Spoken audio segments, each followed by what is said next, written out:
হরে কৃষ্ণ। আজ 25শে অগ্রহায়ণ 1431 ও 11ই ডিসেম্বর 2024 বুধবার একাদশী মক্ষদা। আজ এই মক্ষদা একাদশীর দিনে আমি শ্রীমদ্ ভাগবতম পাঠ করছি। আজ আমি পাঠ করছি শ্রীমদ্ ভাগবতমের তৃতীয় স্কন্দ 13 অধ্যায় শ্রী বরাহ দেবের আবির্ভাবের শ্লোক 18 থেকে 26। ওং নমো ভগবতে বাসুদেবায়। ওং নমো ভগবতে বাসুদেবায়। ওং নমো ভগবতে বাসুদেবায়। হরে কৃষ্ণ কৃষ্ণ কৃষ্ণ হরে হরে, হরে রাম রাম রাম হরে হরে। শ্লোক 18। ইত্যভিধ্যায়ত নাসা বিবরাত সহসা নঘ বরাহ তোক নিরগাদঙ্গুষ্ট পরিমানক। অনুবাদ: হে নিষ্পাপ বিদুর, ব্রহ্মা যখন এইভাবে চিন্তা করছিলেন তখন সহসা তার নাসারন্ধ্র থেকে একটি বরাহরূপ বহির্গত হয়েছিল। সেই বরাহটির আয়তন ছিল অঙ্গুষ্ট পরিমাণ। ইতি শ্লোক 18। শ্লোক 19। তস্যাভি পশ্যত খস্ত খনেন কিল ভারত গজমাত্র প্রববৃধে তদ্দুদ্ভূতমভুন্নহৎ। হরে কৃষ্ণ। শ্লোকটি আমি আরেকবার পাঠ করছি। তস্যাভি পশ্যত খস্ত খনেন কিল ভারত গজমাত্র প্রববৃধে তদ্দুদ্ভূতমভুন্নহৎ।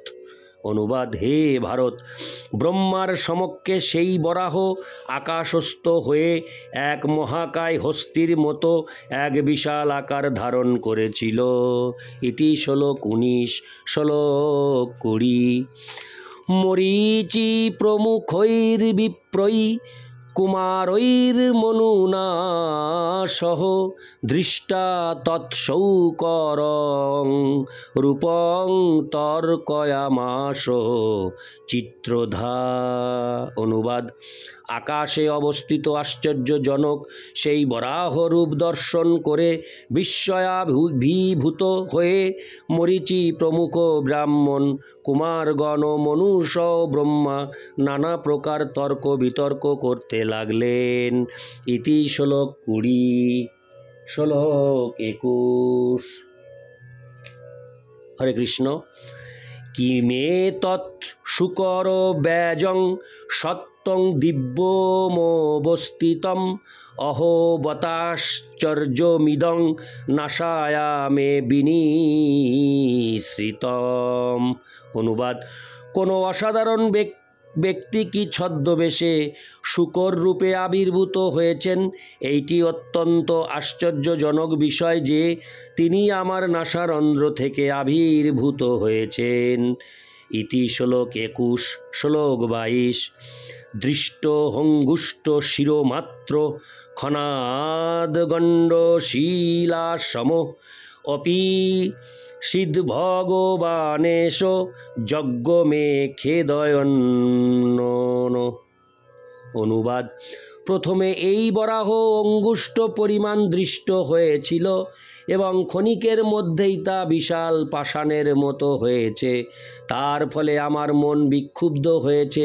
ইনি কি পরমেশ্বর ভগবান বিষ্ণু?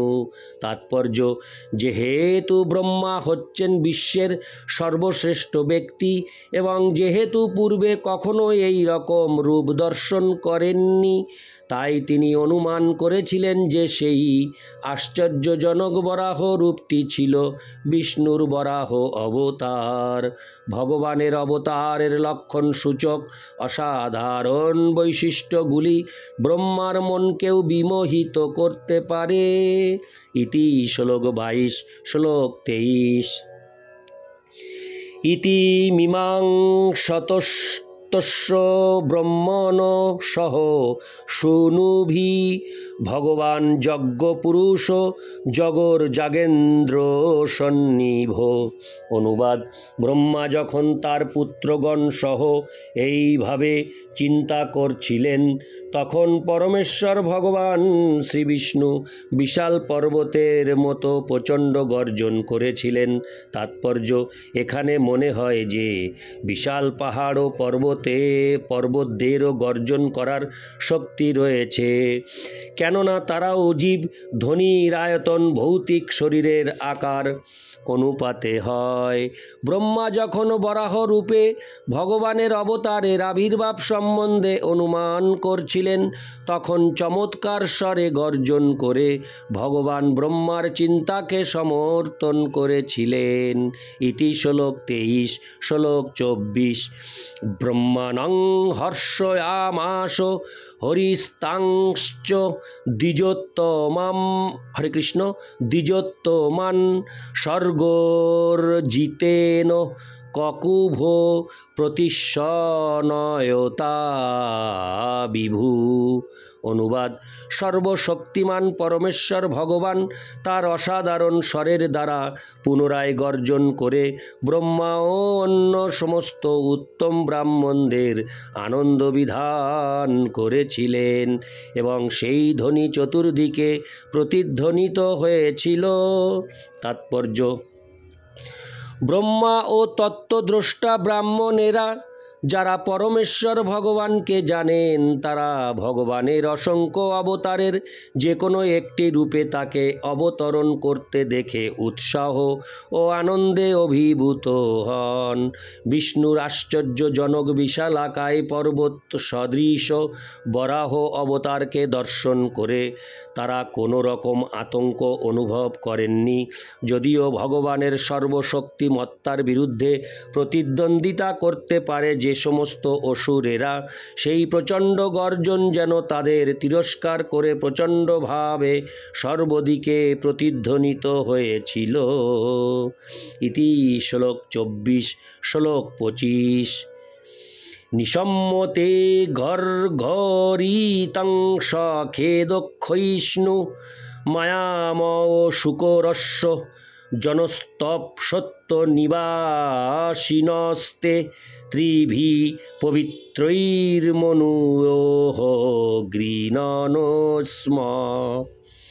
অনুবাদ: যখন জনলোক, তপলোক ও সত্যলোকের অধিবাসী মহান মুনি ও ঋষিগণ ভগবান বরাহদেবের সেই প্রচণ্ড গর্জন শ্রবণ করেছিলেন, যা ছিল পরম করুণাময় ভগবানের সর্বমঙ্গলময় বাণী, তখন তারা 3 বেদ থেকে পবিত্র মন্ত্র উচ্চারণ করেছিলেন। তাৎপর্য: এই শ্লোকে মায়াময় শব্দটি অত্যন্ত তাৎপর্যপূর্ণ। মায়া মানে হচ্ছে করুণা, বিশেষ জ্ঞান ও ভ্রম। তাই বরাহদেব হচ্ছেন সব কিছুই। তিনি করুণাময়, তিনি পূর্ণ জ্ঞান এবং তিনি ভ্রমও। বরাহ অবতার রূপে তিনি যে ধ্বনি স্পন্দিত করেছিলেন, জনলোক, তপলোক ও সত্যলোকের মহর্ষিরা বৈদিক মন্ত্র উচ্চারণ করার মাধ্যমে তার উত্তর দান করেছিলেন।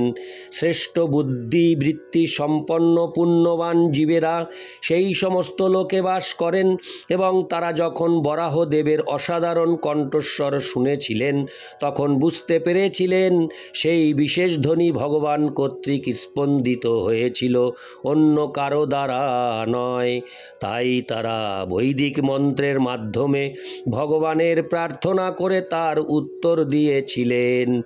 পৃথিবী তখন পঙ্কে নিমজ্জিত ছিল, কিন্তু ভগবানের সেই ধ্বনি শ্রবণ করার পর উচ্চতর লোকের অধিবাসীরা হর্ষিত হয়েছিলেন, কেননা তারা জানতেন যে ভগবান পৃথিবীকে উদ্ধার করার জন্য সেখানে আবির্ভূত হয়েছেন।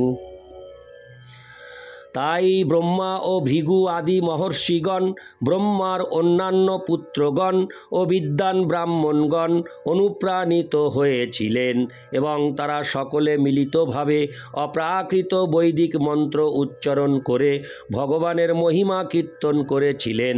সমস্ত মন্ত্রের মধ্যে সবচাইতে গুরুত্বপূর্ণ মন্ত্র হচ্ছে বৃহন্নারদীয় পুরাণে উল্লিখিত হরে কৃষ্ণ কৃষ্ণ কৃষ্ণ হরে হরে, হরে রাম রাম রাম হরে হরে। ইতি শ্লোক 25। শ্লোক 26। তেষাং শতাং বেদবিতান মূর্তির ব্রহ্মাবধার্যাৎ গুণানুবাদম বিনদ্য ভূয় বিবুধোদয়ায় গজেন্দ্র লীল জলমাবিবেশ। অনুবাদ: মহান ভক্তদের বৈদিক মন্ত্র উচ্চারণের উত্তরে একটি গজেন্দ্রের মতো ক্রীড়া করতে করতে তিনি পুনরায় গর্জন করে জলে প্রবেশ করেছিলেন। ভগবান হচ্ছেন বৈদিক মন্ত্রের প্রতিপাদ্য বিষয় এবং তাই তিনি বুঝতে পেরেছিলেন যে ভক্তদের প্রার্থনা তারই উদ্দেশ্যে নিবেদিত হয়েছিল। তাৎপর্য: যে কোনো রূপে ভগবানের বিগ্রহ সর্বদাই চিন্ময়, জ্ঞানময় ও কৃপাময়। ভগবান সমস্ত জড় কলুষ বিনাশকারী, কেননা তার রূপ হচ্ছে মূর্তিমান বৈদিক জ্ঞান। সমস্ত বেদ ভগবানের চিন্ময় রূপের আরাধনা করে। বৈদিক মন্ত্রে ভক্তেরা ভগবানের কাছে প্রার্থনা করেন তিনি যেন তার তীব্র জ্যোতি সংবরণ করেন, কেননা তা তার মুখমণ্ডলকে আচ্ছন্ন করে। এইটি ঈশোপনিষদের বাণী। ভগবানের কোনো জড় রূপ নেই, কিন্তু বেদের নির্দেশ অনুসারে সর্বদাই তার রূপ জানা যায়। বেদকে ভগবানের নিঃশ্বাস বলা যায় এবং সেই নিঃশ্বাস বেদের আদি অধ্যয়নকারী ব্রহ্মা গ্রহণ করেছিলেন। ব্রহ্মার নাসারন্ধ্র থেকে নিঃশ্বাসের ফলে বরাহ দেবের আবির্ভাব হয়েছিল এবং তাই ভগবানের বরাহ অবতার হচ্ছেন বেদের মূর্তিমান বিগ্রহ। উচ্চতর লোকের মহর্ষিরা ভগবানের এই অবতারের যে মহিমা কীর্তন করেছিলেন তা ছিল যথার্থ বৈদিক মন্ত্র সমন্বিত। যখনই ভগবানের মহিমা কীর্তিত হয় তখন বুঝতে হবে যে বৈদিক মন্ত্র যথাযথভাবে উচ্চারিত হচ্ছে। তাই যখন এই প্রকার বৈদিক মন্ত্রসমূহ উচ্চারিত হচ্ছিল তখন ভগবান প্রসন্ন হয়েছিলেন এবং তার শুদ্ধ ভক্তদের অনুপ্রাণিত করার জন্য তিনি আর একবার গর্জন করে নিমজ্জিত পৃথিবীকে উদ্ধার করার জন্য জলে প্রবেশ করেছিলেন। ইতি শ্লোক 26। ওং নমো ভগবতে বাসুদেবায়। ওং নমো ভগবতে বাসুদেবায়। ওং নমো ভগবতে বাসুদেবায়। হরে কৃষ্ণ কৃষ্ণ কৃষ্ণ হরে হরে, হরে রাম রাম রাম হরে হরে। হরে কৃষ্ণ।